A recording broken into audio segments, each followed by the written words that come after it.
Hello students, अगर आप class 9th में हैं और आपका सब्जेक्ट साइंस है तो आपको ये पता है कि आपके साइंस बुक में कुल 12 चैप्टर्स हैं, जिसमें कुछ चैप्टर्स आपके बायोलॉजी के भी हैं। आपका जो साइंस सब्जेक्ट है उसमें 3 पोर्शन होते हैं, केमिस्ट्री, बायोलॉजी और फिजिक्स, जिसमें आपको 3 चैप्टर बायोलॉजी के मिलेंगे जो मैं यहाँ अपने चैनल पर आपको पढ़ाऊँगा। तो आइए देखते हैं पहले कि कौन कौन से चैप्टर्स आपके हैं साइंस के जो बायोलॉजी के हैं। Class 9th subject science. आपको पता है कि साइंस में आपके कुल 3 पोर्शन हैं। शुरुआत ही होता है साइंस की बुक का केमिस्ट्री से, यानी स्टार्टिंग के चैप्टर्स केमिस्ट्री हैं। कुछ चैप्टर केमिस्ट्री के बाद बायोलॉजी के चैप्टर शुरू होते हैं और उसके बाद आता है आपका फिजिक्स का चैप्टर। ठीक है, तो मैं आपको इस चैनल पर बायोलॉजी की कंप्लीट प्रिपरेशन कराऊंगा। अब क्लास 9th के साइंस की बुक में कौन कौन से चैप्टर बायोलॉजी के हैं उसे देख लीजिए।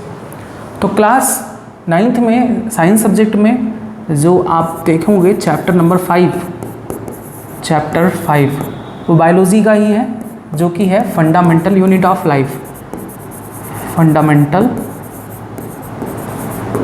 Unit of life. उसके बाद आपका है चैप्टर नंबर 6 जो कि है tissues,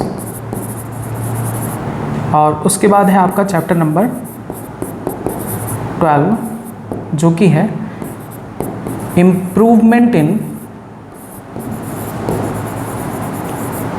food resources.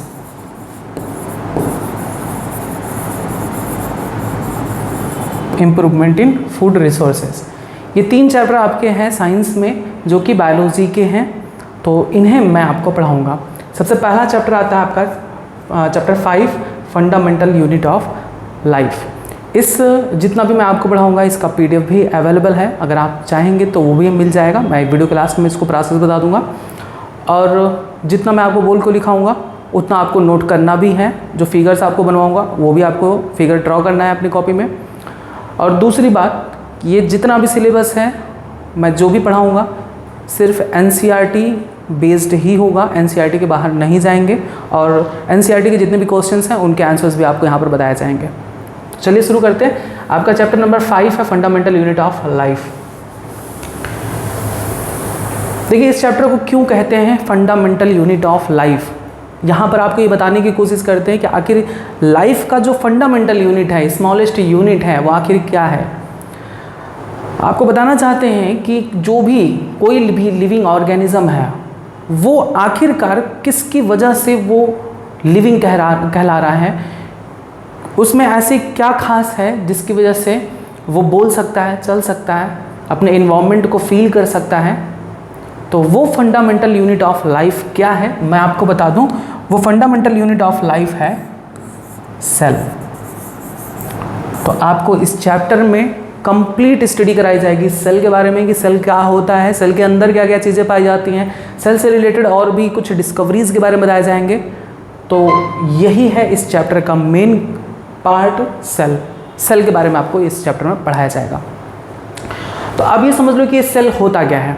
Simple form में मैं आपको बताऊं, जितने भी लिविंग ऑर्गेनिज्म आप देख रहे हो, जितने भी लिविंग ऑर्गेनिज्म देख रहे हो, लिविंग और नॉन लिविंग में तो आप डिफरेंशिएट कर ही सकते हो कि कौन लिविंग होते हैं कौन नॉन लिविंग होते हैं। नॉन लिविंग वे जो चल नहीं सकते, बोल नहीं सकते, इन्वायरमेंट को फील नहीं कर सकते, रो नहीं सकते, और लिविंग विंग्स वो होते हैं जो चल सकते हैं, बोल सकते हैं, खा सकते हैं, इन्वायरमेंट को फील कर सकते हैं, टेम्परेचर को फील कर सकते हैं, वो लिविंग ऑर्गेनिजम्स होते हैं। हालांकि इनके बारे में और डिटेल आपको हायर क्लासेस में बताया जाएगा, अभी बस आपको इतना समझना है जिससे आप उन नॉन लिविंग ऑब्जेक्ट और लिविंग ऑर्गेनिजम्स में आप डिफरेंशिएट कर सको अच्छे तरीके से। जितने भी लिविंग ऑर्गेनिजम्स होते हैं वे सारे के सारे सेल्स से ही बने होते हैं। कोई भी अगर आपको कहता है कि कोई ऐसा लिविंग ऑर्गेनिज्म है जिसमें सेल नहीं पाया जाता, तो ये गलत बात है। यानी जितने भी अर्थ पे जितने भी लिविंग ऑर्गेनिज्म है, वो चाहे यूनिसेलुलर है जैसे अमीबा, पैरामीशियम, यूग्लिना, या फिर बर्ड्स को देखते हो, ट्रीज़ को देखते हो, आप एनिमल्स को देखते हो, वो सारे लिविंग ऑर्गेनिजम्स किसके बने होते हैं? सेल्स के बने होते हैं। अगर हम अपनी बात करें तो क्या हमारी जो बॉडी है वो क्या किसी प्लास्टिक से या किसी आयरन से या किसी अदर मेटल से बने हुए हैं? नहीं, हमारी बॉडी भी किससे मिलकर बनी है? सेल्स से बनी है। मिलियंस ऑफ सेल्स से मिलकर हमारी पूरी बॉडी बनती है। अगर मैं बात करूं कि आप अगर अपने हाथ के इतने छोटे से पार्ट को माइक्रोस्कोप में देखोगे तो आपको सेल्स दिखाई देंगी कुछ इस तरह से।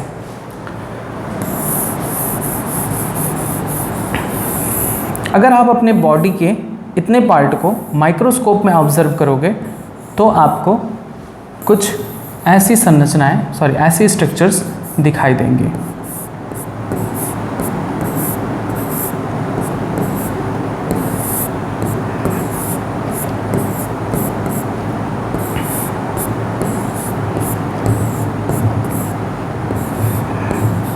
आपने अगर एक ऐड देखा हो कभी फेयर एंड लवली का, तो उसमें भी बोलती है ना लड़की कि हमारी स्किन सेल डैमेज हो रही हैं। तो कैसे हो रही हैं उसका एक फिगर दिखाता है, कुछ इस तरह से सेल्स का फिगर होता है। तो अगर आप अपने हाथ को भी माइक्रोस्कोप में इस तरह से ऑब्जर्व करोगे तो आपको ऐसी छोटी छोटी सेल्स दिखाई देंगी।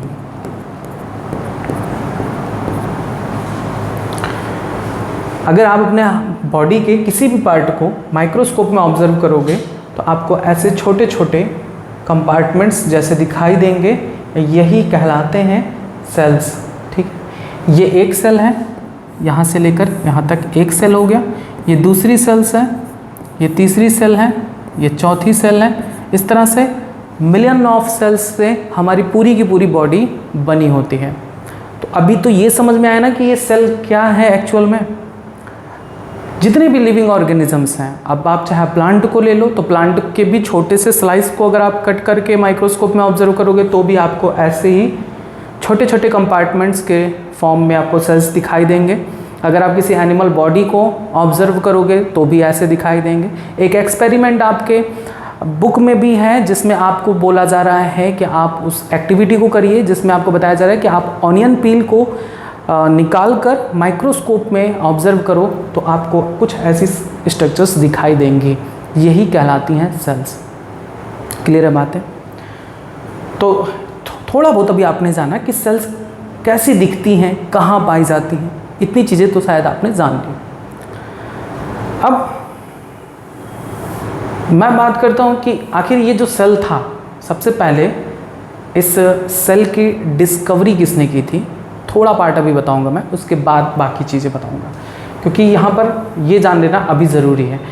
अच्छा, ये आप देख रहे हो सेम टू सेम डिक्टो, ऐसे ही जिसने सेल का डिस्कवरी किया था उन्होंने भी ऐसे ही इसको देखा था। वो कौन थे? तो वो थे Robert Hooke. Robert Hooke first discovered a cell in 1665। Robert Hooke way scientist थे जिन्होंने सबसे पहले सेल की डिस्कवरी की थी by the use of self designed microscope. यानी इन्होंने खुद ही अपनी एक माइक्रोस्कोप बनाई थी और उससे उन्होंने पहली बार सेल को देखा था। अब इन्होंने कैसे, कहाँ पर उस सेल को देखा था? तो रॉबर्ट हुक ने एक कॉर्क स्लाइस को माइक्रोस्कोप में ऑब्जर्व किया था, तो उन्हें भी कुछ ऐसे ही शेप्स दिखाई दिए थे।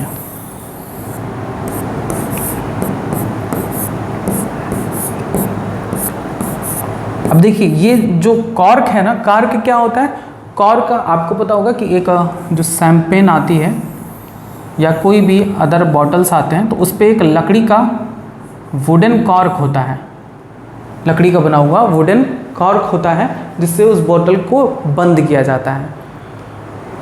ये कॉर्क बनता कैसे है? तो कॉर्क बनता है बार्क ऑफ ट्री, यानी जो पेड़ की छाल होती हैं उनसे बनाई जाती हैं। तो पेड़ की छाल यानी बार्क ऑफ ट्री, ट्री क्या है? एक लिविंग ऑर्गेनिज्म है। आप उस लिविंग ऑर्गेनिजम्स के किसी भी पार्ट को ऑब्जर्व करोगे माइक्रोस्कोप में तो सेल तो दिखाई देगा। तो उन्होंने उस कॉर्क को का एक थिन स्लाइस लिया, उस थिन स्लाइस को उन्होंने जब माइक्रोस्कोप में ऑब्जर्व किया तो उन्हें कुछ इस तरीके से हनी कॉम्ब के जैसा छोटे छोटे कंपार्टमेंट्स दिखाई दिए।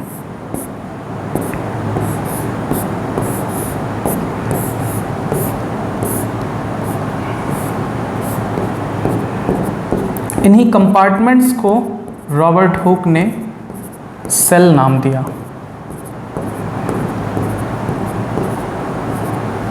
ठीक है, अब आप इस वाले फिगर को देख रहे हो, सेल का स्ट्रक्चर थोड़ा सा डिफरेंट है इससे।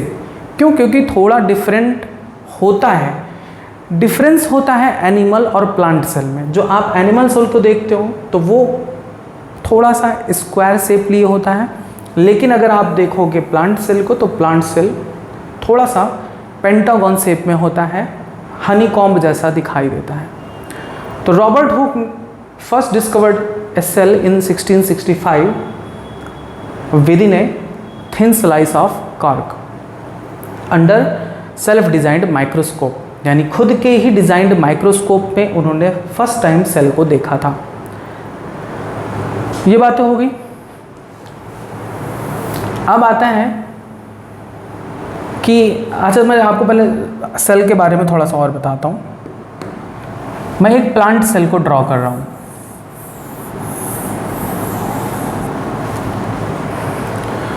प्लांट सेल में दो आउटर कवर होती हैं। सबसे आउटर कवर होती है सेल वॉल। ठीक है, ये प्लांट सेल है।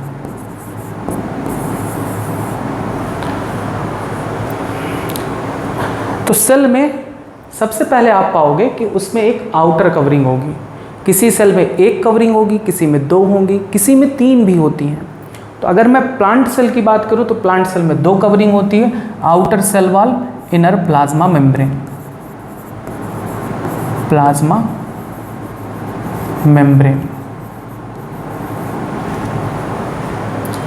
अब सेल के अंदर जो भी चीज़ें, जो भी फ्लूइड पाई जाती हैं, उस फ्लूइड को कहा जाता है प्रोटोप्लाज्म।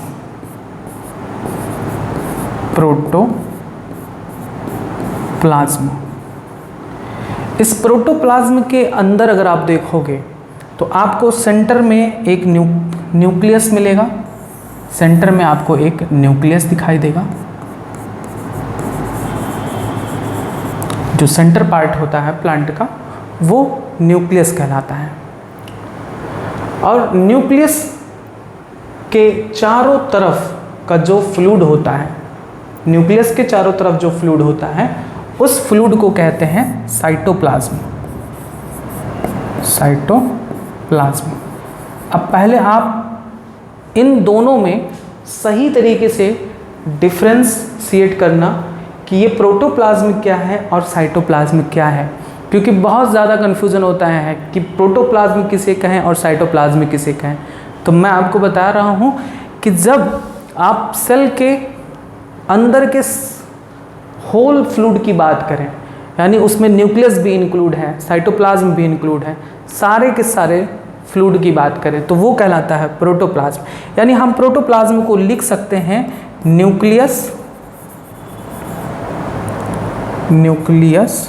Plus cytoplasm.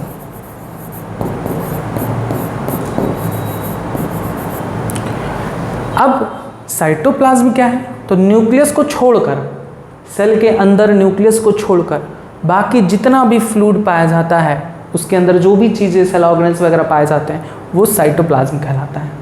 क्लियर बात है? प्रोटोप्लाज्म बड़ा है जिसके अंदर न्यूक्लियस भी आ रहा है, साइटोप्लाज्म जिसमें न्यूक्लियस नहीं आता, न्यूक्लियस को छोड़ दो, बाकी जितना भी पार्ट है सेल का वो साइटोप्लाज्म कहलाता है। ठीक। अब एक सेल में और क्या क्या चीज़ें पाई जाती है, जो मेन कंपोनेंट है मैं पहले उनकी बात करूँगा। अगर हम देखें तो न्यूक्लियस में पाया जाता है, सेल में पाया जाता है माइटोकॉन्ड्रिया। ऐसी एक स्ट्रक्चर होती है, इसको आप बना के प्रैक्टिस ज़रूर करिएगा। जितनी भी मैं फिगर आपको बनाऊंगा वो आप बना के ज़रूर प्रैक्टिस करोगे। कुछ ऐसे स्ट्रक्चर होती हैं जिन्हें हम कहते हैं माइटोकॉन्ड्रिया,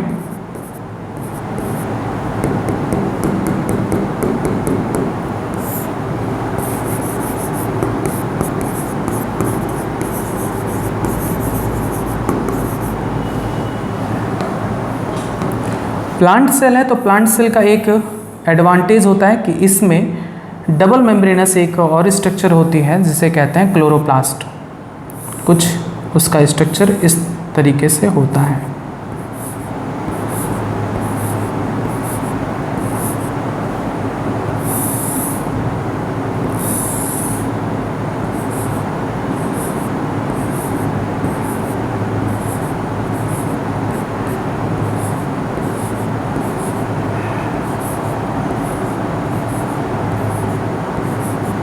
ये है, अब यहाँ से मुझे हटाना पड़ेगा, ये है क्लोरोप्लास्ट, जिसके हेल्प से प्लांट अपना फूड प्रिपेयर करते हैं by the process of photosynthesis. इसके अलावा और भी चीज़ें पाई जाती हैं, जैसे इनमें पाया जाता है गोल्जी बॉडी, जिसे हम गोल्जी एपरेटस भी कहते हैं, और प्लांट में इसे डिक्टियोसोम भी कहा जाता है। ये आपका गोल्जी बॉडी, ठीक। साथ ही इसके न्यूक्लियस से सटा हुआ एक और स्ट्रक्चर पाया जाता है जिसे बोलते हैं एंडोप्लाज्मिक रेटिकुलम। एंडोप्लाज्मिक रेटिकुलम, सब ऑर्गेनल्स के बारे में आपको डिटेल बताया जाएगा। इसे बोलते हैं endoplasmic reticulum.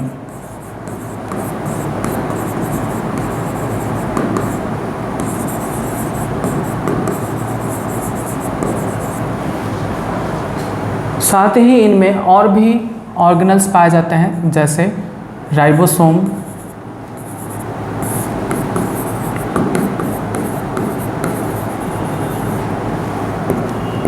पैरोक्सिसोम्स, inclusion bodies etcetera, जिनके बारे में डिटेल आपको आगे बताया जाएगा। अब ध्यान से समझना, जो बहुत ज़्यादा इम्पोर्टेंट पॉइंट है, न्यूक्लियस के अंदर क्या होता है। सेल के सेंटर में पाया जाता है न्यूक्लियस, और न्यूक्लियस के अंदर होता है डीएनए। अगर आप पहली बार सुन रहे हैं तो आपके लिए ये सही नहीं है, और आप इससे पहले भी सुन चुके हैं तो बहुत अच्छी बात है। न्यूक्लियस के अंदर होता है DNA. DNA is a genetic material, आगे आपको डिटेल बताया जाएगा। अब बात करते हैं कि डीएनए का फुल फॉर्म क्या होता है, तो अभी तुरंत आप याद करोगे कि डीएनए का फुल फॉर्म होता है deoxy ribo nucleic acid. Deoxy ribo nucleic acid, ठीक है।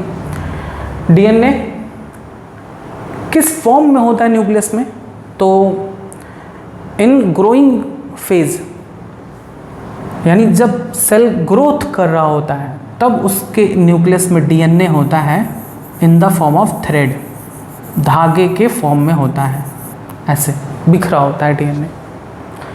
लेकिन जब सेल डिवीज़न के फेज़ में आती है, यानी जब सेल डिवाइड होकर एक सेल से दो सेल का फॉर्मेशन करती है, तब ये डीएनए कंडेंस होकर एक स्ट्रक्चर का फॉर्मेशन करते हैं जिसको कहते हैं क्रोमोसोम, ठीक है।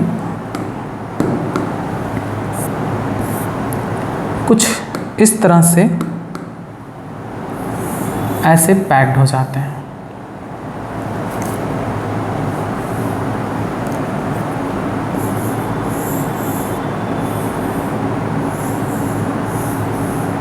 ये आपका कहलाता है क्रोमोसोम। तो आपने ये जाना कि क्रोमोसोम क्या है, किससे बना है। तो क्रोमोसोम किससे बना है, डीएनए से, क्योंकि डीएनए जब सेल ग्रोथ कर रही होती है तो डीएनए थ्रेड के फॉर्म में होता है। जब डीएनए डिवीज़न करने जाती है तो वो डीएनए कंडेंस होकर एक ऐसे स्ट्रक्चर को बनाती है जिसे हम क्रोमोसोम कहते हैं। तो हम क्या कह सकते हैं कि क्रोमोसोम किससे मिलकर बना होता है, डीएनए प्लस हिस्टोन प्रोटीन। अब यहाँ पर आप हिस्टोन प्रोटीन को अभी सिर्फ याद कर लीजिए, जब आप हायर क्लासेस में जाओगे तब आपको डिटेल बताया जाएगा कि हिस्टोन प्रोटीन क्या होता है। फिलहाल अभी आपको ये ज़रूरी है ये बात याद करना कि क्रोमोसोम किससे मिलकर बने होते हैं, DNA plus histone protein. Initial phase में जो डीएनए होता है वो किस फॉर्म में होता है, थ्रेड फॉर्म में होता है। At the time of cell division DNA get condensed and form a structure looks like this and called chromosome. Clear बात है? तो आपने एक सेल स्ट्रक्चर को देख लिया एक्चुअल में कि सेल में क्या क्या चीज़ें पाई जाती हैं।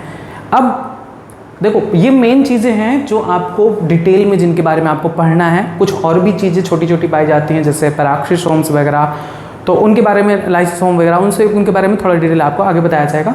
फिलहाल इनके बारे में ज़्यादा आपको पढ़ना है, इसलिए मैं जो मेन कंपोनेंट हैं सेल के वो उसको मैंने दिखा दिया। अब एक वर्ड आता है ऑर्गेनेल। ये सेल ऑर्गेनेल किसे कहते हैं? सेल अभी सिर्फ आपको समझना है, बाकी मैं अभी लिखवा दूंगा। सेल ऑर्गेनेल्स किसे कहते हैं? सेल ऑर्गेनेल्स, इसके वर्ड में आप कुछ ढूंढिए। सेल ऑर्गेनेल्स, ऑर्गेनेल्स में ऑर्गन आ रहा है ना, ऑर्गन जैसे हमारा ऑर्गन क्या है, हमारी हाथ एक ऑर्गन है, ठीक है, हमारी आंखें ऑर्गन है, हमारे पैर एक ऑर्गन है। तो उसी तरीके से सेल का भी अपना एक ऑर्गन होते हैं। कौन कौन से? जैसे देखिए क्लोरोप्लास्ट भी सेल का ही एक ऑर्गन है जो एक स्पेसिफिक वर्क करता है। जैसे हमारा जो ऑर्गन है हैंड, ये एक स्पेसिफिक वर्क करता है, जो भी हम इसको चाहे पकड़ सकते हैं, किसी चीज़ को लिख सकते हैं, तो ये एक स्पेसिफिक वर्क करता है। हाथ देख नहीं सकता, देखने का काम कौन करती हैं? आंखें करती हैं। यानी जितने भी ऑर्गन्स हैं बॉडी में वे अपने स्पेसिफिक वर्क या स्पेसिफिक फंक्शंस को करती हैं। तो उसी तरीके से सेल्स में जितने भी ऑर्गन्स आपको दिखाई दे रहे हैं ये अपने अलग अलग फंक्शंस करती हैं। जैसे क्लोरोप्लास्ट इस सेल्स के लिए फूड प्रिपेयर करती हैं, माइटोकॉन्ड्रिया इस सेल्स के लिए एनर्जी का प्रोडक्शन करती हैं, एंडोप्लाज्मिक रेटिकुलम इस सेल के लिए प्रोटीन का फॉर्मेशन करती हैं, लिपिड का फॉर्मेशन करती हैं, गाल्जी बॉडी इन सेल्स में जितने भी एक्सक्रीटरी प्रोडक्ट्स होते हैं उनको आउट ऑफ द सेल भेजती हैं। तो जितने भी ऑर्गन हैं वे अपने स्पेसिफिक फंक्शंस को करती हैं और इस वजह से हम इन्हें सेल ऑर्गेनेल्स कहते हैं। यानी क्लोरोप्लास्ट भी एक सेल ऑर्गेनेल है, गाल्जी बॉडी भी एक सेल ऑर्गेनेल है, माइटोकॉन्ड्रिया भी एक सेल ऑर्गेनेल है, एंडोप्लाज्मिक रेटिकुलम भी एक सेल ऑर्गेनेल है, राइबोसोम भी एक सेल ऑर्गेनेल है। समझ में आया कि सेल ऑर्गेनेल्स क्या होते हैं? तो ये था एक सेल का स्ट्रक्चर। उम्मीद है कि आपको ये समझ में आया कि सेल क्या होता है, कहाँ पाया जाता है, उसके अंदर क्या क्या चीज़ें पाई जाती हैं। तो आपने ये देखा कि सेल कहाँ पाया जाता है, तो जितने भी लिविंग ऑर्गेनिजम्स हैं उनका पूरा का पूरा बॉडी स्ट्रक्चर को बनाता है। और जितने भी वाइटल एक्टिविटीज़ हैं like excretion, nutrition and respiration, वो सारे के सारे फंक्शंस सेल के अंदर ही होते हैं। तो हम सेल की डेफिनेशन क्या दे सकते हैं? पहले तो देखो आपने ये जाना, अब जैसे मैंने बताया माइटोकॉन्ड्रिया, तो यहाँ पर भी माइटोकॉन्ड्रिया होगा, न्यूक्लियस होगा और उसके बाद क्लोरोप्लास्ट होगा एटसेट्रा। जो भी चीज़ें इसमें ऑर्गेनल्स पाई जाती हैं अलग अलग सेल्स में वो सारी चीज़ें पाई जाएंगी। जितनी भी सेल्स हैं उन सारे सेल्स में जो आपको सेल ऑर्गेनल्स बताया गया है ना वो तो ज़रूर ही पाए जाएंगे। ऐसा नहीं है कि किसी सेल में कुछ एक्स्ट्रा सेल ऑर्गेनल्स पाए जाएँ या कुछ, मतलब एक दो एग्जाम्पल होते हैं। जैसे प्लांट की बात करें तो प्लांट में वैक्यूल एक्स्ट्रा सेल ऑर्गेनल है जो एनिमल्स में एब्सेंट होता है, लेकिन जो मोस्टली जो मेन सेल ऑर्गेनल्स है like mitochondria and endoplasmic reticulum, Golgi body, ये सभी लगभग ऑलमोस्ट सारे के सारे लिविंग ऑर्गेनिजम्स के सेल्स में पाए जाते हैं। तो आपने दो चीज़ें जाना, एक तो ये कि जितने भी लिविंग ऑर्गेनिजम्स हैं उनमें स्ट्रक्चर, बॉडी स्ट्रक्चर को बनाता है, बॉडी स्ट्रक्चर को बनाता है ना। यानी हमारा जो हाथ है, पैर है, ये सब किसके बने हैं? सेल्स से बने हुए कि प्लास्टिक से बने हुए हैं? सेल्स से ही बने हैं ना। मिलियंस ऑफ सेल्स होते हैं। हम किसी एक सिंगल सेल को नेक्ड आइज से नहीं देख सकते। हमें सेल्स को देखने के लिए माइक्रोस्कोप की आवश्यकता होती है। हम माइक्रोस्कोप से हम सेल को देख सकते हैं, एक सेल को देख सकते हैं। जैसे अगर आपने पढ़ा है केमिस्ट्री में कि H2O ये वाटर का फॉर्मूला होता है ना, तो एक H2O को क्या आप नेक्ड आइज से देख सकते हो? नहीं देख सकते। आप ग्रुप ऑफ H2O को देखते हो। यानी हम भी किसी एक सेल को नेक्ड आई से नहीं देख सकते, हम देखते हैं मिलियंस ऑफ सेल्स को। जैसे एक चींटी बड़ी मुश्किल से ही आपको ज़मीन में दिखाई देगी, लेकिन अगर आप चींटियों का समूह देखोगे तो वो दूर से ही दिख जाएगा, है ना। इतनी बात समझ में आई। तो आप एक सेल को नेक्ड आई से नहीं देख सकते हो, आपको सेल्स को देखने के लिए इलेक्ट्रॉन माइक्रोस्कोप की ज़रूरत पड़ेगी। हम देखते हैं वो है ग्रुप ऑफ सेल्स। अगर मैं छोटा सा ऐसा टुकड़ा काट के निकाल दूँ ना, अगर माइक्रोस्कोप में रख दूँ, तो उसमें भी कम से कम हज़ारों सेल्स होंगे। तो आपने देखा कि ऑर्गेनिजम्स के स्ट्रक्चर्स को बनाती हैं, यानी हमारी बॉडी स्ट्रक्चर्स को सेल्स बनाती हैं। दूसरा, जितनी भी वाइटल एक्टिविटीज़ हैं, चाहे वो एनिमल हो, चाहे प्लांट हो, चाहे माइक्रो ऑर्गेनिजम्स हो, उन सभी में जितनी भी वाइटल एक्टिविटीज़ है, वाइटल एक्टिविटीज़ क्या होती हैं? जैसे एक्सक्रीशन, जो बॉडी में वेस्ट मटेरियल बनते हैं उन्हें बॉडी से बाहर निकालना एक्सक्रीशन कहलाता है। रिस्पायरेशन, रिस्पायरेशन में जो हम ऑक्सीजन लेते हैं उसका हम यूज़ करते हैं, तो वो जो फंक्शन है वो कौन करता है। और दूसरा न्यूट्रिशन, जो हम खाना खाते हैं वो कैसे डाइजेस्ट होता है, कहाँ जाता है, एसिमिलेशन कहाँ होता है, ये सारे के सारे जो वर्क हैं वाइटल एक्टिविटीज़ कहलाती हैं। कौन कौन से? न्यूट्रिशन, रिस्पायरेशन और एक्सक्रीशन एट्सेट्रा। तो ये सारे के सारे जो फंक्शंस हैं वो कहाँ होती हैं? सेल्स में ही होती हैं। यानी all vital activity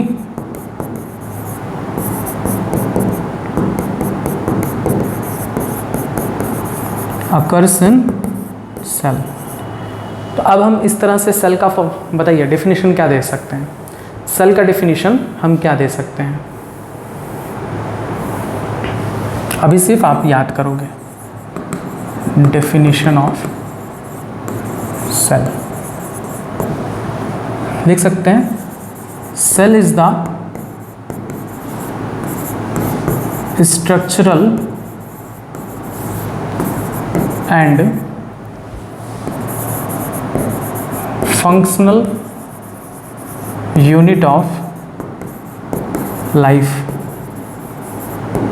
cell is the structural and functional unit of life. दो वर्ड यहाँ पर मेन है, एक तो स्ट्रक्चरल और दूसरा फंक्शनल।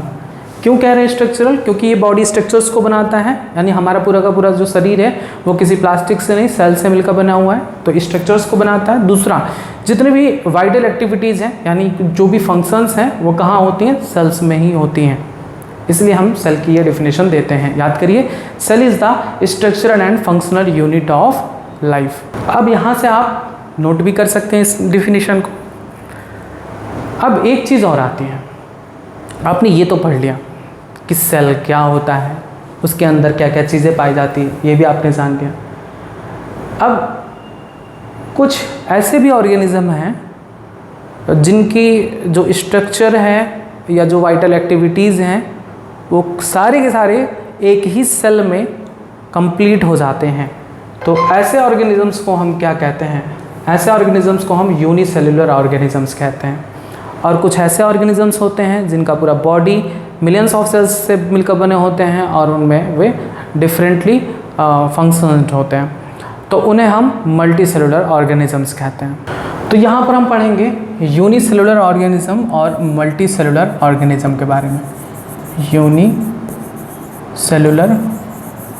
ऑर्गेनिजम्स क्या होते हैं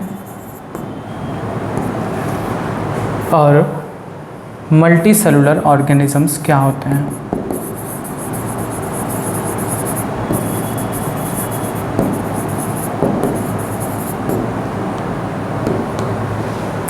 यूनिसेलुलर ऑर्गेनिजम्स क्या होते हैं? ऐसे ऑर्गेनिजम्स जिनका पूरा का पूरा बॉडी एक ही सेल से मिलकर बना होता है, जैसे अमीबा। अमीबा को अगर आप देखेंगे तो वो सिंगल सेल ऑर्गेनिज्म होते हैं। इनके अंदर न्यूक्लियस होता है, माइटोकॉन्ड्रिया पाया जाएगा और भी अदर ऑर्गेनेल्स होते हैं। ठीक है।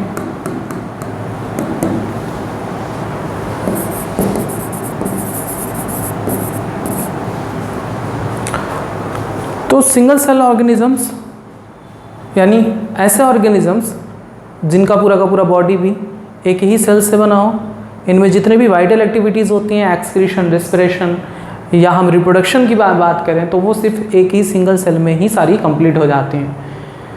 और इन्हें हम नेक्ड आइज से नहीं देख सकते। ये आपके आसपास जो गड्ढे होंगे उसमें जो इकट्ठा पानी है उसमें भी पाया जा सकता है, तालाब के पानी में भी पाया जा सकता है। तो आप थोड़ा सा पानी निकाल कर माइक्रोस्कोप में ऑब्जर्व करोगे तो आसानी से आपको दिख जाएगा अमीबा। तो अमीबा क्या है? एक यूनिसेलुलर ऑर्गेनिज्म होता है, यानी ऐसे ऑर्गेनिज्म जो सिंगल सेल्ड होते हैं, उनका पूरा का पूरा बॉडी स्ट्रक्चर सिंगल सेल्ड से ही बना होता है, उनमें जो भी वाइटल एक्टिविटीज़ होती हैं वो सिंगल सेल में ही होती हैं। इस प्रकार से हम यूनिसेलुलर को क्या डेफिनेशन दे सकते हैं?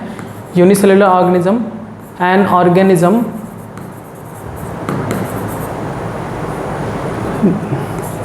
That consists of a single cell, also known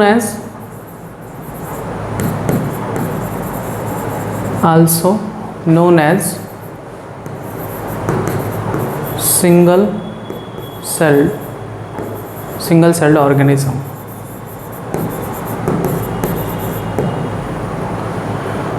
All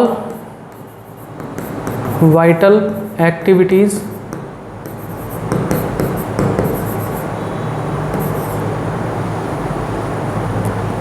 occur in single cell. Example: amoeba, paramecium, Euglena, diatom, bacteria etcetera.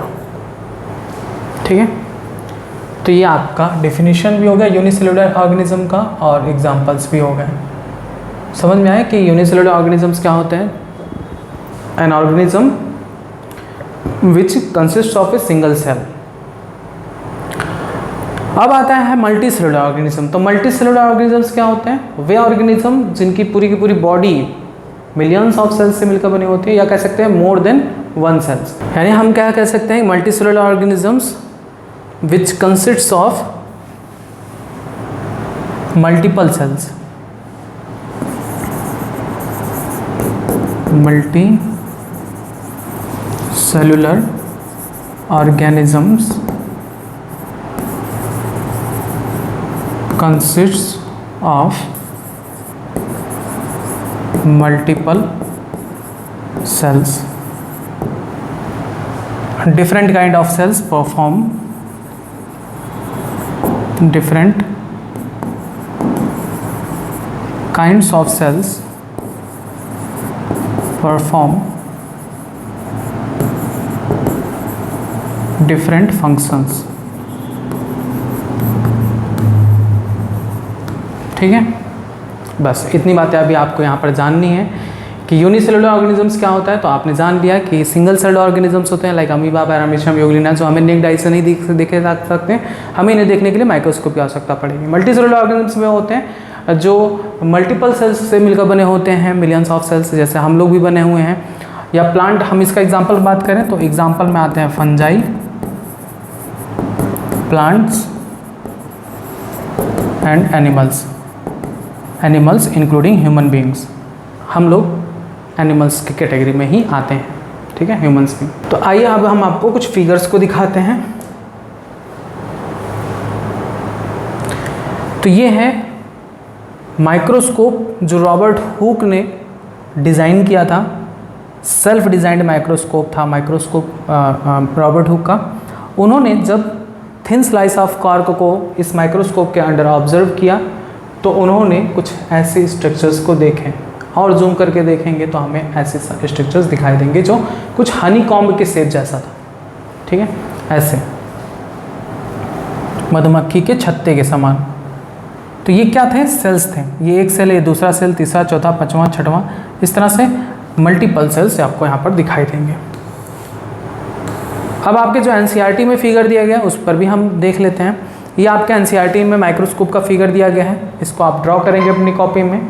और इसके जितने भी पार्ट्स हैं उनके नाम आप याद करेंगे। इसे बोलते हैं आई पीस, जहाँ से हम देखते हैं।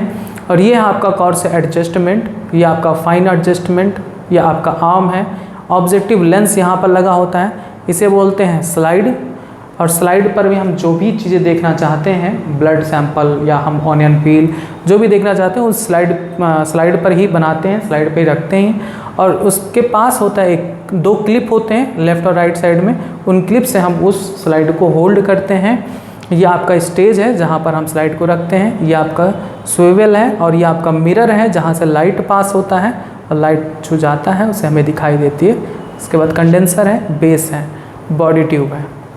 आपकी जो एक्टिविटी है, एक्टिविटी में आपसे बोला गया है कि आप माइक्रोस्कोप के अंडर में आप ऑनियन पील को ऑब्जर्व करिए। तो ऑनियन पील को आप निकाल कर जब माइक्रोस्कोप में ऑब्जर्व करते हो तो आपको कुछ ऐसे स्ट्रक्चर्स दिखाई देते हैं जिन्हें हम सेल्स कहते हैं। और इन सेल्स में मिडिल में क्या होते हैं, न्यूक्लियस होते हैं। मैंने आपको यूनिसेलुलर और मल्टीसेलुलर ऑर्गेनिजम्स के बारे में बताया। तो यूनिसेलुलर ऑर्गेनिजम्स के मैंने कुछ उदाहरण यहाँ पर एग्जाम्पल्स रखे हैं, जैसे अमीबा है। तो ये अमीबा का फिगर है, आप अमीबा का फिगर ज़रूर ड्रॉ करिएगा। अमीबा में आप देखेंगे तो आपको कुछ ऐसी कुछ ऐसी स्ट्रक्चर्स दिखाई देंगी। ये स्ट्रक्चर्स कहलाती हैं सूडोपोडिया। जो सूडोपोडिया होता है अमीबा में, बहुत इंपॉर्टेंट पॉइंट है। Pseudopodia helps in locomotion in amoeba. Amoeba में एक सेंटर में न्यूक्लियस भी होता है, इसके अंदर न्यूक्लियोलस होता है। उसके बाद अगर आप देखें तो साइटोप्लाज्म होती हैं और फूड वैक्यूल्स होते हैं, सेल मेम्ब्रेन होता है, कॉन्ट्रैक्टाइल वैक्यूल भी होता है। कॉन्ट्रैक्टाइल वैक्यूल भी बहुत इंपॉर्टेंट पॉइंट है अमीबा का, that help in osmo regulation. ठीक है, नेक्स्ट पॉइंट आता है आपका ये पैरामीशियम। पैरामीशियम भी यूनिसेलुलर स्ट्रक्चर है जिसे आप नेक्ड आई से नहीं देख सकते, माइक्रोस्कोप की हेल्प लेनी होगी आपको इसको देखने के लिए। पैरामीशियम आप अगर देखें तो चप्पल के शेप का होता है, इसके चारों तरफ सीलिया होता है। इसमें भी आप देख सकते हैं कॉन्ट्रैक्टाइल वैक्यूल्स पाए जाते हैं जो इनमें ऑस्मो रेगुलेशन में हेल्प करते हैं। पैरामीशियम में दो न्यूक्लियस होता है, एक मैक्रो और एक माइक्रो, छोटा न्यूक्लियस होता है, बस इससे ज़्यादा मत जानिए। इसके बाद आता है यूग्लिना। यूग्लिना का कुछ ऐसा शेप होता है, इनमें भी ये सारे स्ट्रक्चर्स पाए जाते हैं। फिगर्स आपको सारे के सारे बना के ज़रूर प्रैक्टिस करने चाहिए। ये आपका है बैक्टीरियल सेल। बैक्टीरियल सेल भी यूनिसेलुलर ही होता है और इसके अंदर भी आपका जो डीएनए है वो इस तरह से पाया जाता है। बस आपने इतनी बातें जान ली, अब आप कुछ पॉइंट नोट करेंगे। अब आप अगली लाइन से लिखेंगे, while examining a thin slice of cork,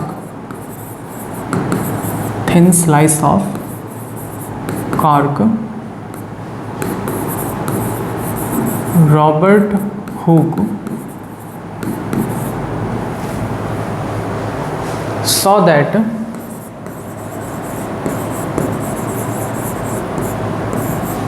the cork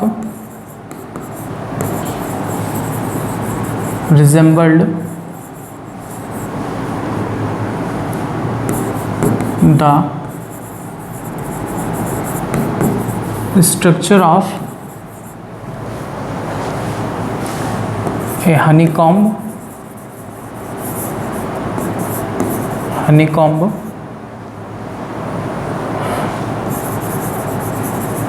consisting of many little compartments। फिर लिखेंगे, this was in the year 1665 when Robert Hooke made chance observation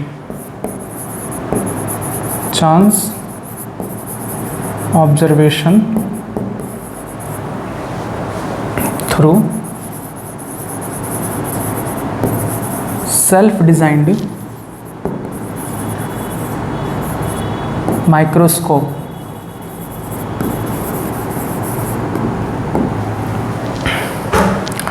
Robert Hooke called these boxes cell। यानी जब Robert Hooke cork के slice को microscope में observe कर रहे थे तो उन्हें हनीकॉम्ब जैसे स्ट्रक्चर्स दिखाई दिए जिसे उन्होंने सेल कहा। सेल क्या होता है तो इसको भी लिख सकते हैं, cell is a Latin word, cell is a Latin word that means little room। सेल क्या है, एक लैटिन वर्ड है जिसका मतलब होता है लिटिल रूम। तो आपने जो देखा, जो रॉबर्ट हुक ने भी ऑब्जर्व किया वो क्या था, छोटे छोटे रूम्स जैसे उन्हें दिखाई दिए, इसीलिए उन्होंने सेल उसे बोला। ठीक है, जैसे छोटे छोटे रूम्स हैं इसीलिए उन्होंने उसका नाम सेल दिया। अब यहाँ पर ब्रैकेट में आप लिख सकते हो कि कॉर्क क्या होता है, तो आप ब्रैकेट में लिख सकते हो cork is a substance, cork is a substance comes from bark of tree. ठीक है, पेड़ की छाल से प्राप्त किया जाता है। नेक्स्ट लाइन से लिखेंगे आप, cells were discovered by Robert Hooke in 1665। He observed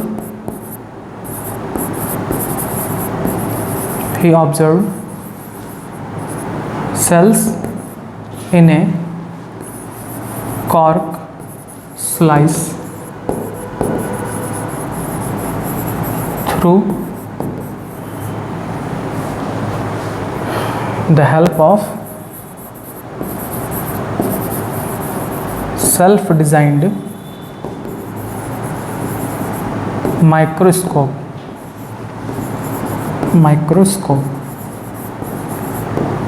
ठीक, तो cells were discovered by Robert Hooke in 1665।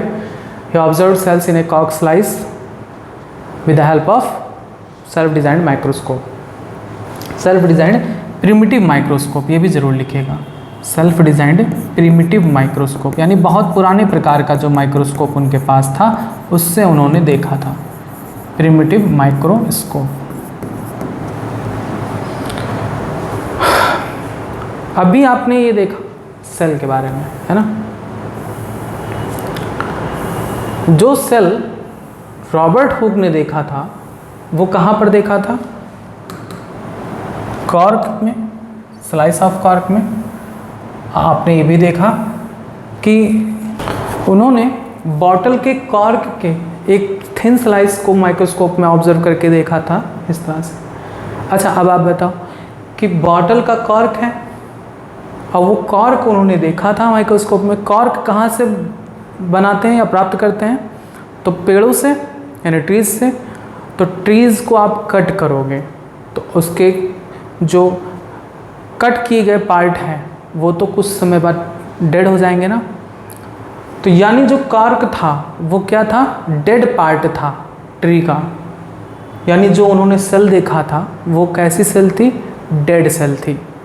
यानी हम कह सकते हैं कि cell was first discovered by Robert Hooke, but Robert Hooke discovered a dead cell. अब बात यहाँ पर ये आती है कि फिर लिविंग सेल को फर्स्ट टाइम किसने देखा, तो लिविंग सेल को फर्स्ट टाइम देखा था ल्यूवेनहॉक ने। आइए, तो दूसरा पॉइंट आप लिखेंगे Leeuwenhoek in 1674 with the improved microscope, improved microscope,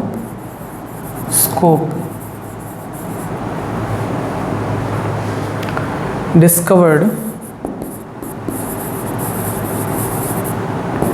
free living cell,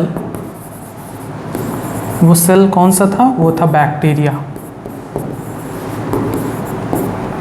free living cell in a pond water, pond water for the first time.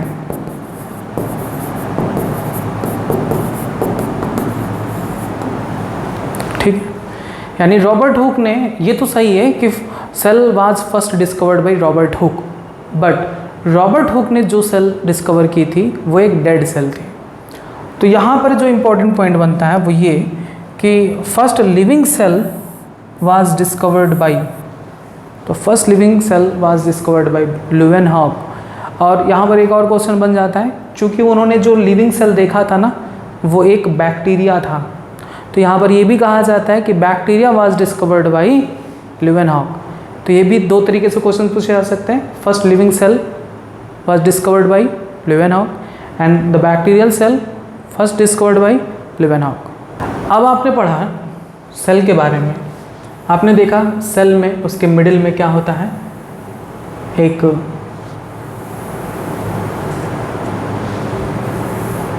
Nucleus भी होता है।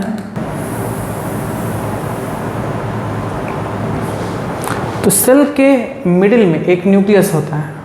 बात आती है कि इस न्यूक्लियस की डिस्कवरी किसने की थी, तो it was Robert Brown in 1831 who discovered the nucleus in the cell. तो नेक्स्ट पॉइंट ये आपका होगा कि न्यूक्लियस की डिस्कवरी किसने की थी, रॉबर्ट ब्राउन ने। याद कर लीजिए, most important point.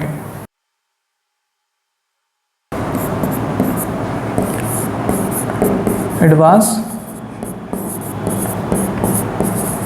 Robert brown in 1831 who discovered the nucleus in a cell। तो ये भी पॉइंट बहुत इंपॉर्टेंट है कि हु डिस्कवर्ड न्यूक्लियस, तो आप बताएंगे रॉबर्ट ब्राउन। अब नेक्स्ट इंपॉर्टेंट पॉइंट आता है, ये सब बातें आप नोट भी करते चलेंगे और याद भी करते चलेंगे। परकिंजे, एक साइंटिस्ट का नाम है परकिंजे, इन 1839 coined the term protoplasm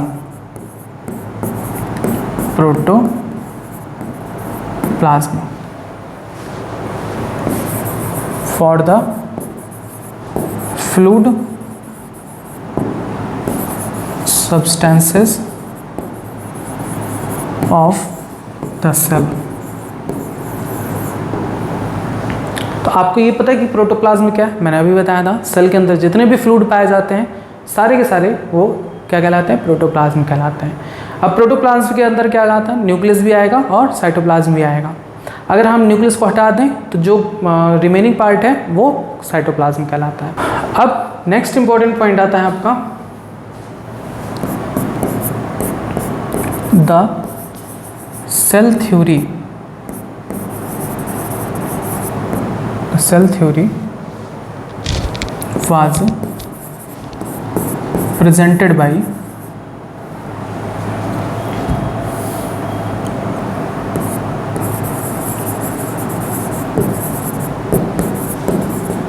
two biologists,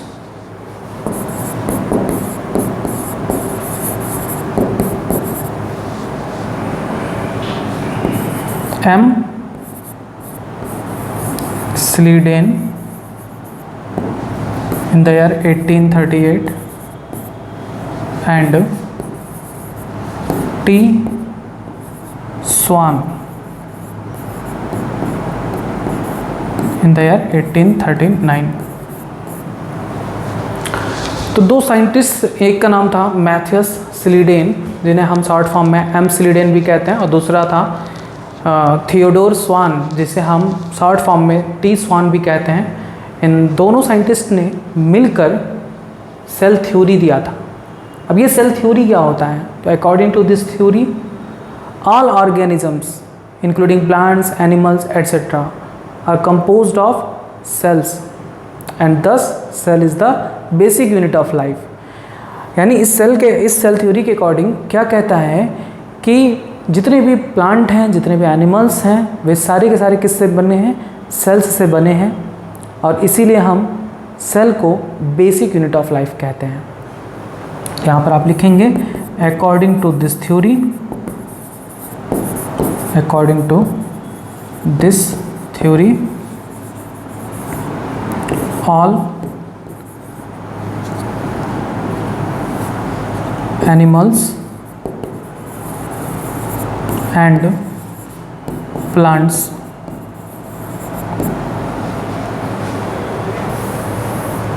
are composed of cells and thus cell is the basic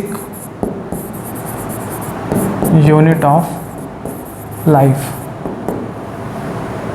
ठीक है, अब ये अभी बहुत थोड़ा सा आपको बताया गया सेल थ्योरी के बारे में, और डिटेल आपको हायर क्लासेस में 11th में बताया जाएगा। सेल थ्योरी आपको फिर पढ़ना होगा। एक बात और मैं आपको बता दूं, आप 9th में हो, जो 9th में आप पढ़ रहे हो वो आपको फिर से 11th में पढ़ाया जाएगा डिटेल। इसलिए आपको ये छोटी छोटी बातें अभी बताई जा रही हैं, उस समय आपको थोड़ा ज़्यादा बताया जाएगा, तो आप जो छोटी चीज़ें याद किए रहोगे तो बड़ा चीज़ें याद करने में आसानी हो जाएगी। इसीलिए मैं चाहता हूँ कि आप 9th, 10th, 11th, 12th पूरा पढ़ो अच्छे से। तो सेल थ्योरी में आपने जाना कि सेल थ्योरी किसने दिया था। ये भी क्वेश्चन आप नीट वगैरह में देखोगे, हर जगह पूछा जाता है, सेल थ्योरी किसने दिया था? तो cell theory was presented by Schleiden and Schwann. और सेल थ्योरी कहता क्या है? तो according to this theory all animals and plants are composed of cells, यानी जितने भी एनिमल्स हैं, प्लांट्स हैं, वो किससे बने हैं? सेल से बने हैं, और इसीलिए हम इसे बेसिक यूनिट ऑफ लाइफ भी कहते हैं। Cell is the basic unit of life. अब यहाँ पर सेल थ्योरी में एक चीज़ रह गया था कि सेल थ्योरी में इन दोनों साइंटिस्ट ये बता सकने में योग्य नहीं थे कि जो नए सेल्स का फॉर्मेशन होता है वो कैसे होता है। तो नए सेल का फॉर्मेशन कैसे होता है उसको समझ लीजिए। एक सेल है मान लेते हैं, तो इसी सेल से नए सेल का फॉर्मेशन होता है। कैसे? सेल डिवीज़न के द्वारा। ये एक टर्म है, एक प्रोसेस है जिसे हम सेल डिवीज़न कहते हैं। सेल डिवीज़न में क्या होता है कि जो सेल का न्यूक्लियस होता है, पहले न्यूक्लियस डिवाइड होकर डबल हो जाता है, यानी स्टेप बाय स्टेप होता है। थोड़ा मैं आपको थोड़ा सा डिटेल बताऊंगा। ये सेल है, सेल में आपको पता है सेंटर में न्यूक्लियस होता है। अब ये न्यूक्लियस पहले डबल हो जाता है, एक न्यूक्लियस से दो न्यूक्लियस हो जाता है, और फिर सेल बीच से डिवाइड हो जाती है, और इस तरह से एक सेल से दो सेल का फॉर्मेशन होता है। इसी को कहते हैं सेल डिवीज़न। ठीक है, इसी को कहते हैं सेल डिवीज़न। अब यहाँ पर दो सेल हुए हैं, अब इनमें डिवीज़न होगा तो दो से कितने बनेंगे? एक से दो बनेंगे, तो दो से चार बनेंगे, यानी एक से दो, फिर इससे भी दो बनेंगे, तो इस तरह से चार सेल बने। अब फिर चार में डिवीज़न होगा तो 8 बनेंगे, फिर मल्टीपल टाइम में ये डिवाइड होते जाएंगे। इसे कहते हैं cell division.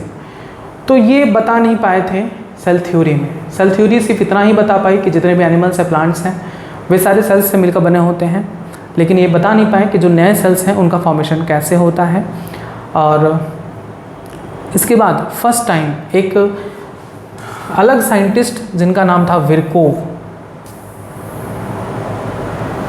1855।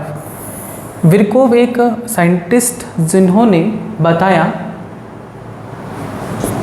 Suggests that new sales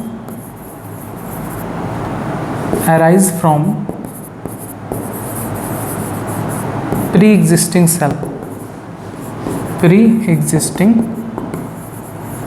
cells। यानी जितने भी नए सेल्स का फॉर्मेशन होता है, ये देखो नए सेल्स है ना, ये कैसे बने हैं? अपने पुराने सेल से, यानी जो इनसे पहले वाले सेल हैं इनसे ही ये बनते हैं by the process of cell division. तो ये विरकोव थे जिन्होंने सजेस्ट किया that new cells arise from pre-existing cell. तो आप नेक्स्ट पॉइंट लिखेंगे, the cell theory further expanded by Virchow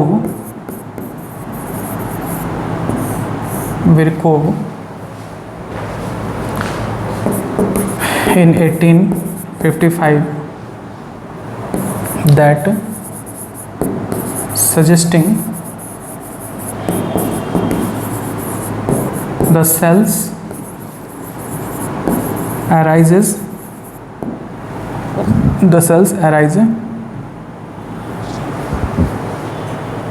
from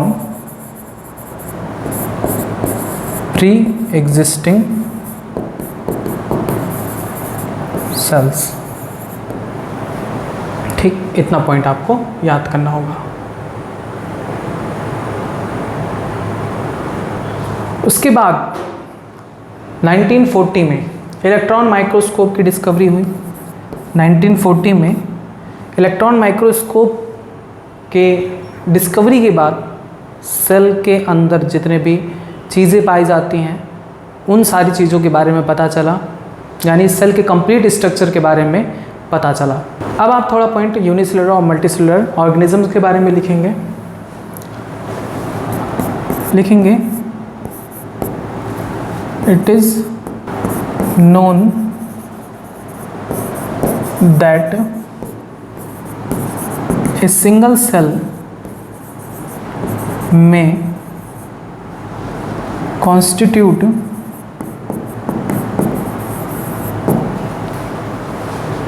a whole organism,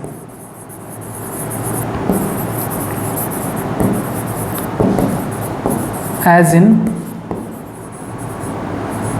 amoeba, paramecium, euglena, Chlamydomonas,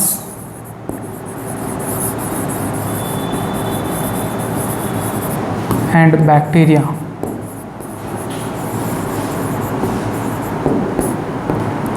These organisms are called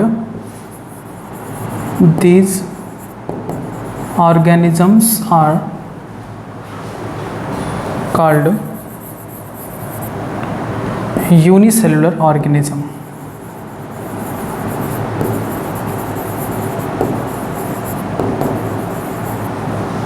और single cell organism, single cell organisms. Next lines लिखेंगे, on the other hand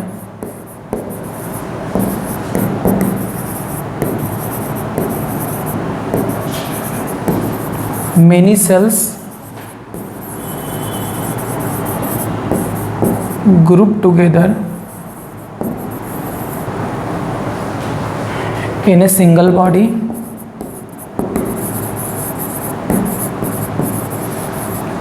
and assume different functions in it।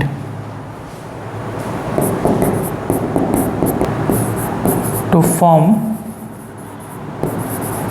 various body parts in a multicellular organisms।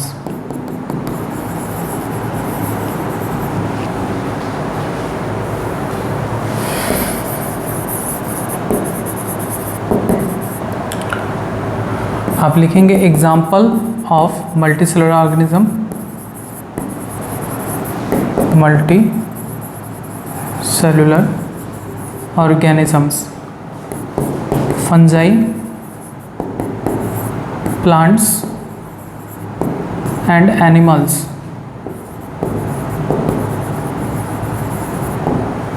Etcetera.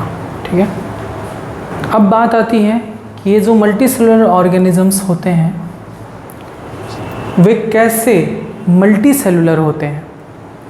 जितने भी multi cellular organisms हैं including human beings, हम सभी एक ऐसे sales से develop होते हैं जिन्हें हम खुद भी नहीं देख सकते हैं। हम लोग भी एक सिंगल सेल से ही डेवलप होते हैं। आप सोचो कि जब हमारा जन्म होता है तो हम छोटे से बच्चे के रूप में होते हैं, धीरे धीरे हमारा आकार बढ़ता जाता है। तो ऐसा क्या होता है बॉडी में कि हमारा शरीर बढ़ता जाता है? क्या हम जो खाते हैं वो कहीं इकट्ठा होता है? नहीं, हमारी जो बॉडी है वो बनी है सेल्स से, और सेल्स डिवाइड करती हैं। अभी आपने देखा ऊपर कि एक सेल डिवाइड होकर 2 सेल का फॉर्मेशन करती हैं। तो जब सेल डिवाइड होती हैं, सेल डिवीज़न होता है, तो सेल्स के नंबर्स बढ़ते हैं।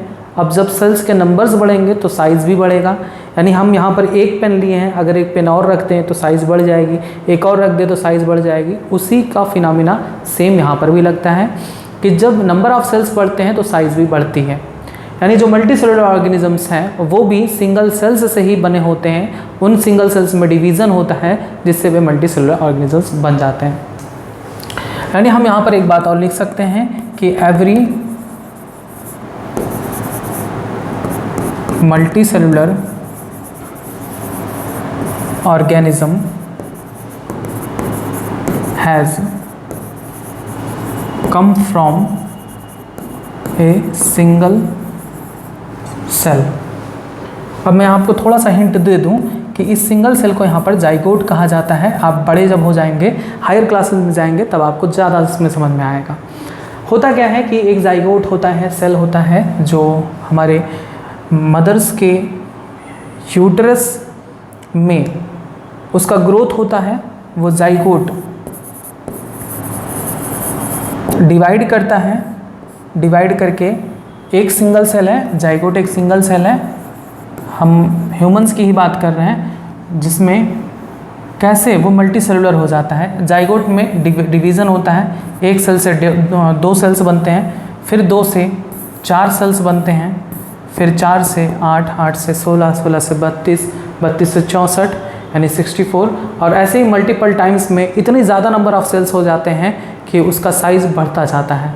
और जब 9 मंथ का जो पीरियड होता है, उस 9 मंथ के जेस्टेशन पीरियड में उसका इतना ग्रोथ हो जाता है कि वो एक छोटे से ऑफ स्प्रिंग के रूप में वो जन्म लेता है, जो हमें दिखाई देता है छोटे से बच्चे के रूप में। तो every multi cellular organisms has come from a single cell. Cells divide to produce cells of their own kind, their own kind. All cells thus come from pre-existing cell, pre-existing cells. तो इतनी बातें आपने जान ली, unicellular क्या होते हैं, multi cellular क्या होते हैं, मल्टी सेलुलर आखिर मल्टी सेलुलर होते कैसे हैं। मल्टी सेलुलर ऑर्गेनिजम्स भी सिंगल सेल से ही बनते हैं, लेकिन उन सिंगल सेल में डिवीज़न होता है जिससे वे मल्टी सेलुलर ऑर्गेनिजम्स के रूप में बदल जाते हैं। अब बात आती है शेप एंड साइज़ की, shape and size of cell. तो ज़रूरी नहीं है कि हमेशा जो सेल हैं वो एक ही तरीके से दिखाई दें। अलग अलग टाइप के भी सेल्स पाए जाते हैं जिनका शेप एंड साइज़ अलग अलग होता है। जैसे नर्व सेल है, हम अगर आप देखें तो नर्व सेल कुछ इस तरह से दिखाई देता है।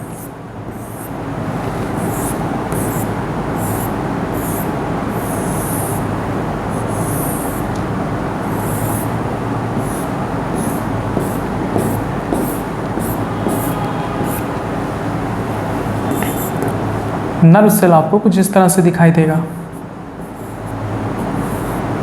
Long structure.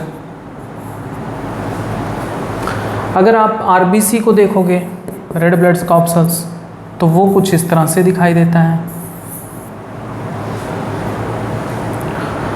अगर आप मसल सेल्स को देखोगे तो मसल सेल्स कुछ इस तरह से दिखाई देती हैं।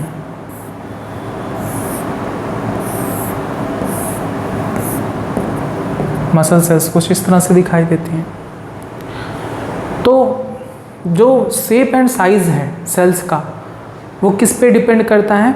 उनके फंक्शंस पर डिपेंड करता है। The shape and size of the cell depends on functions they perform. जो जैसा फंक्शंस करते हैं उनका उसी अकॉर्डिंग उनका शेप होता है। ठीक है।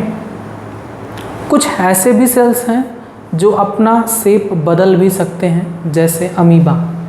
अमीबा एक सिंगल सेल ही तो है, तो अमीबा एक ऐसा सिंगल सेल है जो अपना शेप बदल सकता है।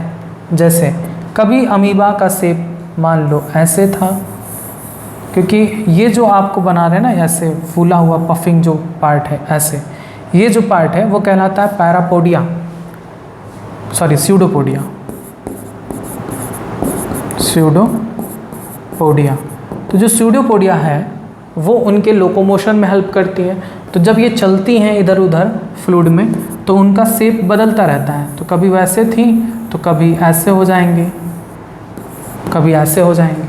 तो some cells like amoeba changing their shape like this, but some cells are remain constant in their shape and size like nerve cells, RBC, muscle cells. तो next point से आप लिखेंगे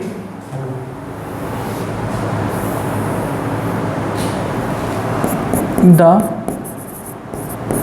shape and size of cell related to their specific function.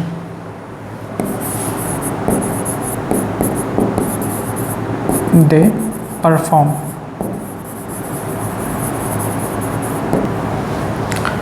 Some cells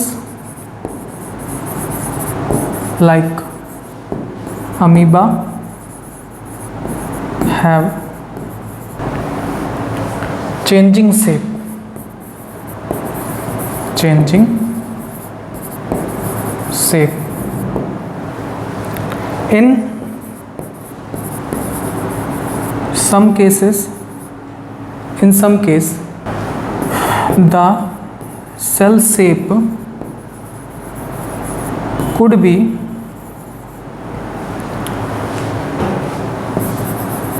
more or less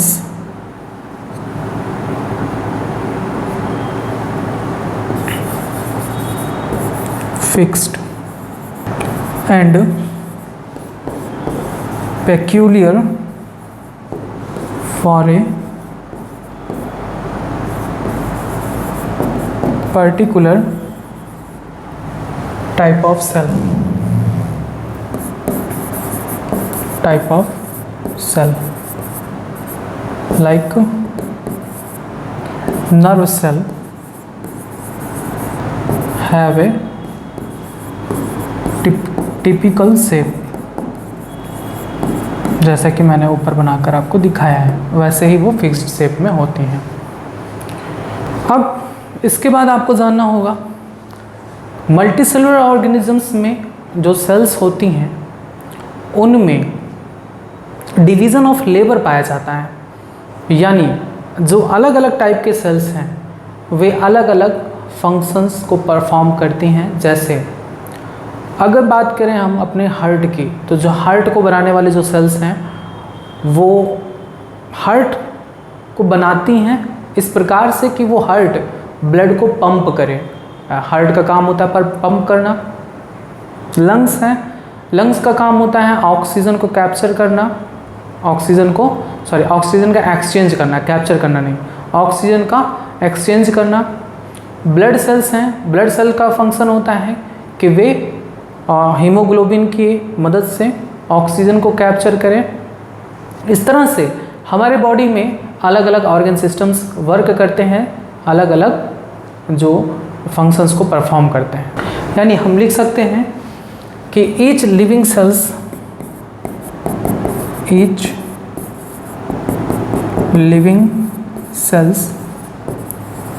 has the capacity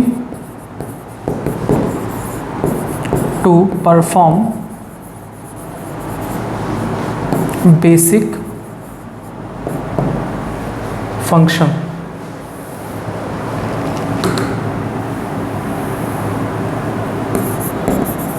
that are characteristics of all living forms.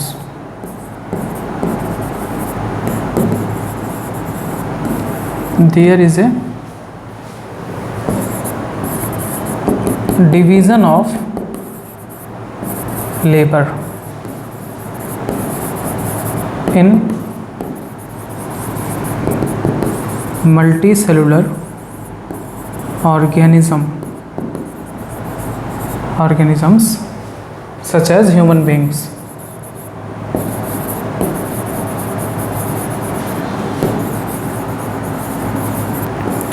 This means that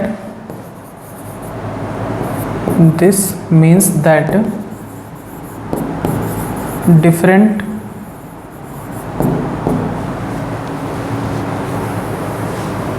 parts of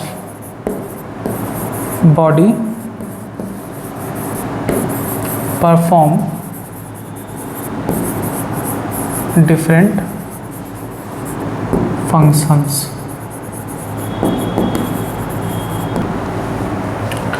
The human body has a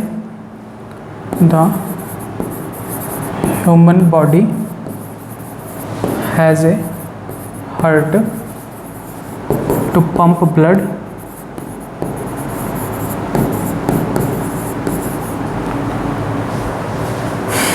a stomach to digest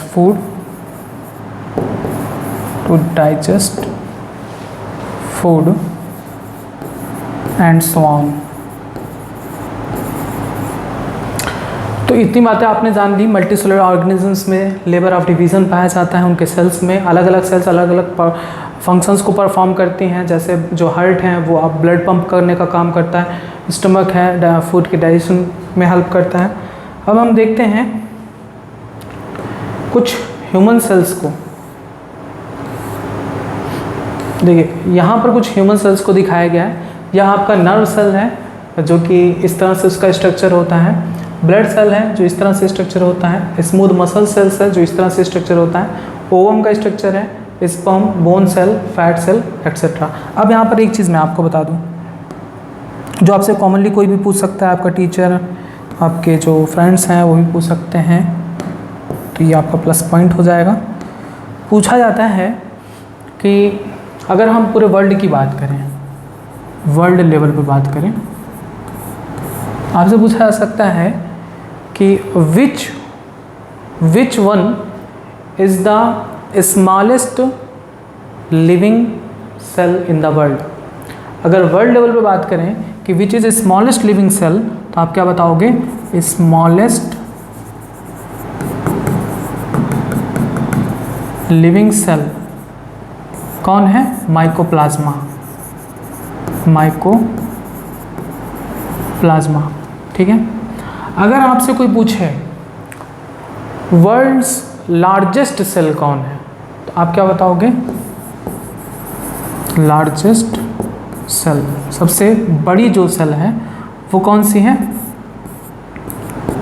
egg of ostrich, शुतुरमुर्ग का अंडा। Ostrich का egg सबसे largest cell है, यानी सबसे बड़ा cell है पूरे वर्ल्ड में।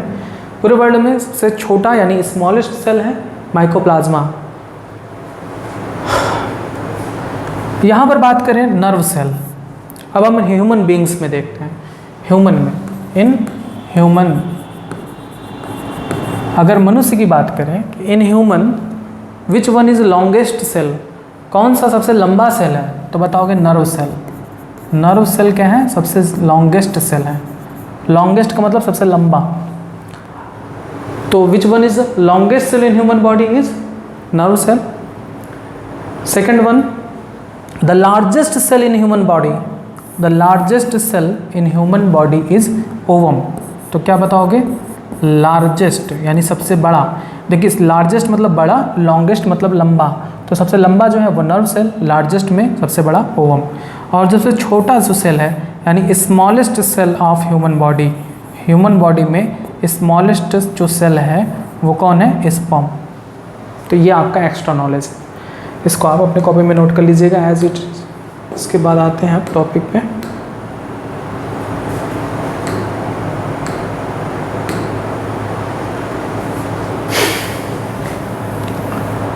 यहाँ तक आपने पढ़ लिया। यहाँ पर एक पॉइंट और लिख सकते हैं कि division of labour, division of labour is also seen in single cell organism, यानी यूनिसेलुलर ऑर्गेनिजम्स में भी हमें डिवीज़न ऑफ लेबर देखने को मिलता है, सिंगल सेल ऑर्गेनिज्म। ठीक, आइए अब आपसे पूछा गया है कुछ क्वेश्चन यहाँ पर। पहला क्वेश्चन है who discovered cell and how. तो आपको पता है कि रॉबर्ट हू को first discover the cell in year 1665 by the help of their self-designed microscope. He observed the cell in a cork slice with the help of primitive microscope. Next question पूछा गया है why is the cell called the structural and functional unit of life. तो आपको ये चीज़ बता चुके हैं कि structural and functional unit of life क्यों कहते हैं, क्योंकि बॉडी स्ट्रक्चर को बनाती हैं, जितने भी लिविंग ऑर्गेनिजम्स हैं उनके बॉडी स्ट्रक्चर को बनाती है। दूसरा फंक्शनल क्यों कहते हैं कि जितने भी वाइटल एक्टिविटीज़ हैं, फंक्शंस हैं, like excretory, nutrition and respiration, ये सारे फंक्शंस कहाँ होते हैं? सेल्स में ही होते हैं। इस वजह से हम क्या कहते हैं? Cell is the structural and functional unit of life. A cell is capable of carrying out all life processes. जितने भी लाइफ की प्रोसेसेस होती हैं, वाइटल एक्टिविटीज़ होती हैं, such as nutrition, excretion, respiration etcetera, hence it is called as the functional unit of life. The cell is the smallest unit of life and all the living beings are made up of cells. जितने भी living beings हैं वो किससे बने हुए हैं? Cell से बने हुए हैं। Hence a cell is called the structural unit of life. तो बस आज का टॉपिक कितना ही, जिसमें आपको सेल के बारे में नॉलेज दी गई, आपको कुछ क्वेश्चंस भी कराए गए। अब मेरी तरफ से भी कुछ क्वेश्चंस हैं जिनके आंसर्स आपने कमेंट बॉक्स में भी देने हैं और अपनी कॉपी में भी नोट करने हैं। सबसे पहला क्वेश्चन ये है who give the cell theory. Cell theory किसने दिया था? Next question who suggest all cells comes from pre-existing cell. यानी किसने ये बताया कि जितने भी नए सेल हैं वो अपने पुराने सेल से ही बनते हैं। दूसरा who discovered first living cell. Next question who discovered nucleus. Next give 5 example of unicellular organisms. आप जितने भी क्वेश्चंस मैंने पूछे हैं इनके कमेंट बॉक्स में भी आप आंसर ज़रूर दीजिएगा, अपनी कॉपी में भी ज़रूर नोट करिएगा और आगे जो भी टॉपिक होगा वो जल्दी आपको बताया जाएगा। आज के पार्ट में बस इतना ही, नेक्स्ट पार्ट में बाकी चीज़ें बताई जाएंगी। तब तक आप जुड़े रहें यूट्यूब चैनल बायोलॉजी इन हिंदी के साथ। धन्यवाद।